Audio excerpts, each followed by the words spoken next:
Tadam! Les sorcières, bien sûr. Mais elles viennent d'où, les sorcières, alors?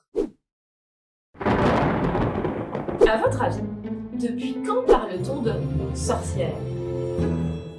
Depuis l'Antiquité, période de 300 à 600 après Jésus-Christ, depuis que le ballet brosse a été inventé au Moyen-Âge, depuis que Walt Disney a eu l'idée dans les années 1930.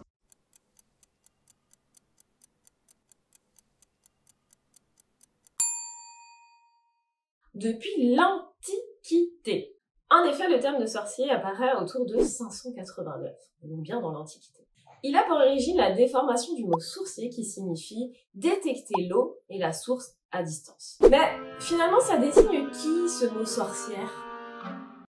Les sages-femmes, les druides, tous les guérisseurs diabolisés à l'époque, tout jeteur de sorts recourant à la magie, les vieilles femmes avec un nez crochu, de la barbe en menton et des verrues.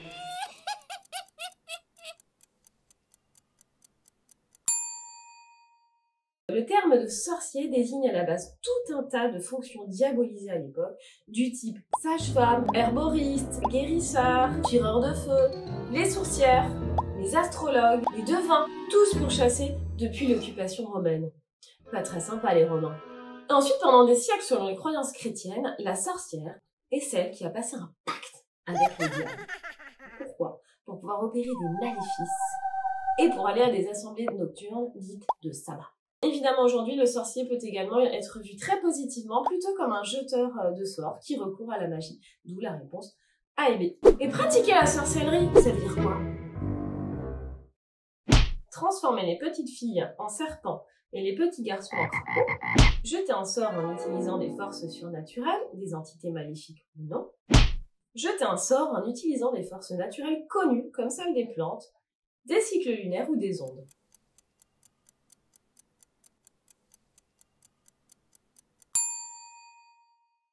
En réalité, le terme sorcellerie est appliqué aux pratiques visant à modifier, à perturber ou à manipuler des énergies de quelque type que ce soit.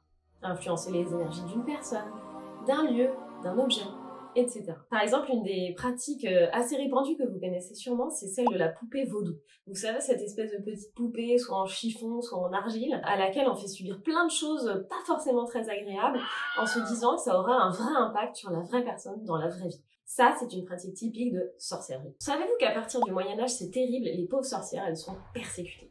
Ça veut dire qu'elles sont combattues, pourchassées et exécutées. Mais savez-vous comment on les reconnaissait? Alors long nez, un peu crochu avec la fameuse verrue, en les jetant dans l'eau et on regardait si elles coulaient ou non. Tout simplement parce qu'elles le disaient et le revendiquaient.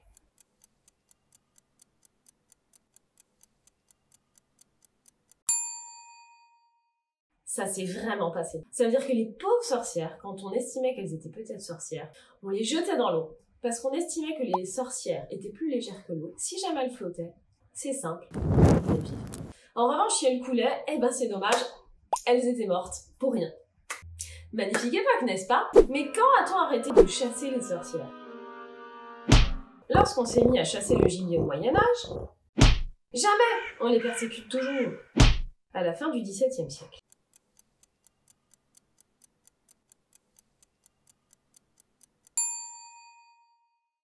C'est seulement à la fin du XVIIe siècle qu'on assiste à la fin de la chasse et la torture des sorcières. Sauf que sachez que la dernière femme à avoir été brûlée par les paysans en France pour acte de sorcellerie l'a été en 1856. Ouh, il n'y a pas si longtemps que ça. Pourquoi les sorcières sont-elles si souvent représentées avec un balai? Parce que c'était les femmes qui balayaient à l'époque. Ce n'est plus le cas aujourd'hui, bien entendu. Un héritage des balais des druides, parce que l'avion n'existe pas encore.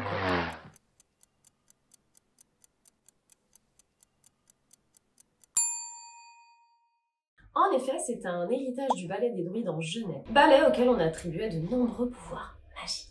En réalité, la banalité de l'objet permettait de cacher, puisqu'ils étaient persécutés, des actes de sorcellerie et de dissimuler des activités qui étaient donc à l'époque interdites. Et on dit qu'en secret, les sorcières réussissaient à transformer ce balai en engin volant grâce à des incantations et on ne sait quoi d'autre. En réalité, ce n'est qu'au milieu du XVe siècle que le balai apparaît Car avant, et jusque-là, les sorcières faisaient voler des animaux, des gros animaux comme le sanglier, comme les boucs. Vous imaginez, ça devait être sympa les soirées de sorcières. Ah, un bouc! Mais alors finalement, les sorcières, ça existe ou ça existe pas? À votre avis, est-ce que ça existe vraiment?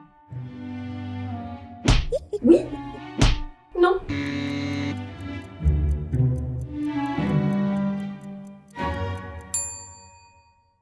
Malheureusement, les sorcières ou les sorciers tels qu'on les voit dans Harry Potter avec tous ces pouvoirs magiques, malheureusement ça, pour l'instant en tout cas, on n'a pas prouvé que ça existe. En revanche, les sorcières, c'est-à-dire les guérisseurs et les guérisseuses, les herboristes, etc., toutes ces fonctions un petit peu paramédicales qui parfois peuvent vraiment aider, eh bien, celles-ci, elles existent vraiment. Et pas qu'ici, partout dans le monde. Et voilà, maintenant vous savez tout sur les sorcières.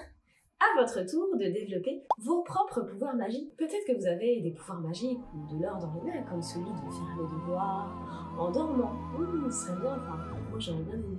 Allez, je vous dis au revoir et à la prochaine.